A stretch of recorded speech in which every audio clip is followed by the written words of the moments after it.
a follow-up video to my video response to Snedmeisterinator about 1/6 in our discussion about American culture and American ethnic identity. I've been reflecting on it since your video, and it's something that I honestly do ponder it from time to time, because I'm not sure how the news conveys over there what's going on over here with regards to race and ethnicity and immigration. But it's an underlying, what the hell is making that rattle sound? It's this underlying,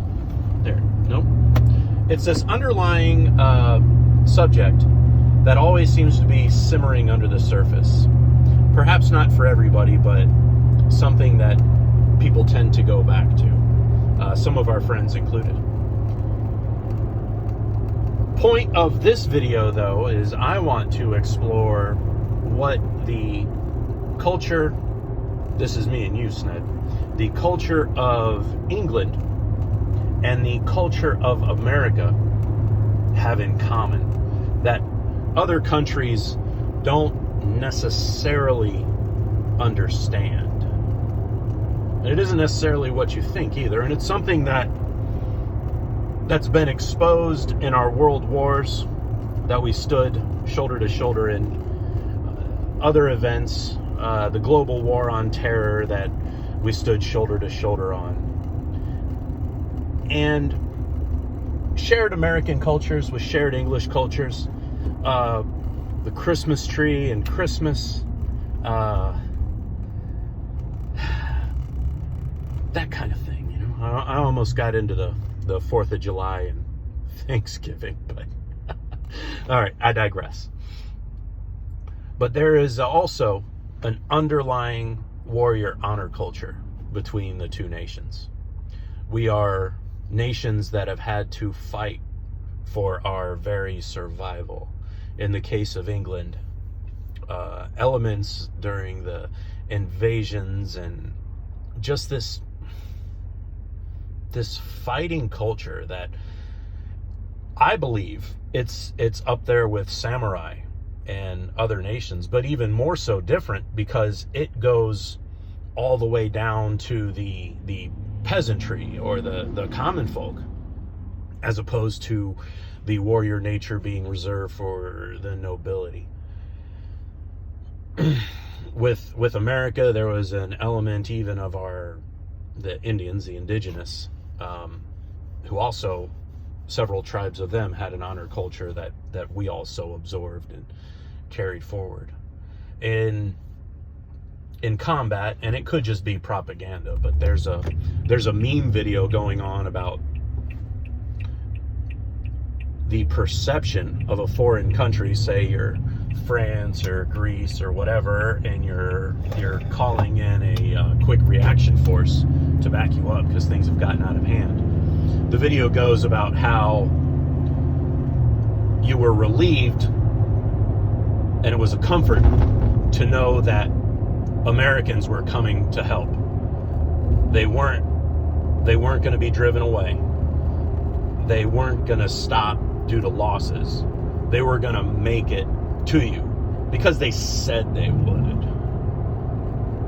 You follow me? Churchill, in the darkest hour, said, "We are going to be this because we said we would." I've talked to the people and they're like, "No, we are not dealing with this madman." I think it's an element of culture that's misunderstood. I don't know, Sned, if you saw it, but the meeting that we had over here in the Oval Office between Trump, Vance, Marco Rubio, our Secretary of State, and Vladimir Zelensky, the president of Ukraine.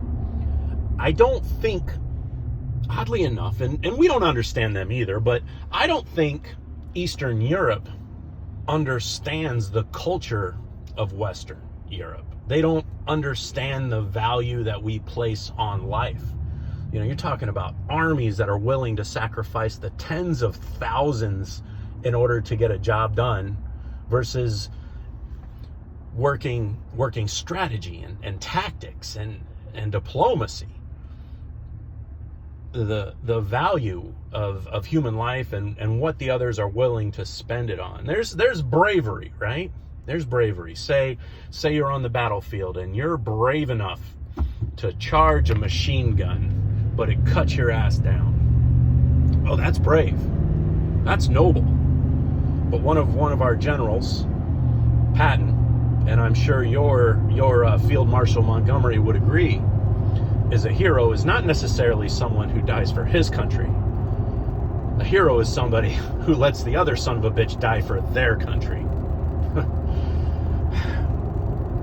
And that's a shared culture.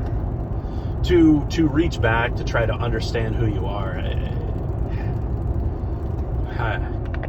I don't know. Do you find yourself, because of your Welsh heritage, are you more like, are you proud in a certain way compared to a different Englishman who's like a pure Englishman, or is it not even a factor?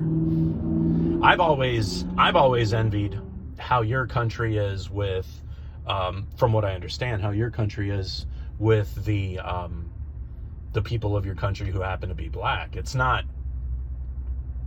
like a cultural stigma the way that it is over here. To me now, I'm a bit left leaning, so I like envision this stigma of these people that I can't honestly help but envision all the way back to their time of slavery, and how it's continuing to have an impact even in their current life. So I don't know, man. We share so much, and I believe that, so the American population, I believe, is larger than the English population at this point, and the size of the land and the diversity of the culture is much larger than England. So as a result, we're less apt to sway rapidly, whether it's your Tories versus the Labour Party. Is Tories the other term? Correct me if I'm wrong. But obviously, as we can see right now, as of this recording, we can certainly sway back this way. I don't know how it's going to go. I don't know if I've ever mentioned it before, but me being left-leaning, I'll probably, so blue is over here, blue is Democrat and red is Republican. Me personally, I'll probably vote blue across the board on midterm, because you need some blocking bureaucracy before you make so many moves that you don't know where you committed the error. And there's been errors so far that just perpetuate stupidity once you look at the research. All right, man. Well, let me know.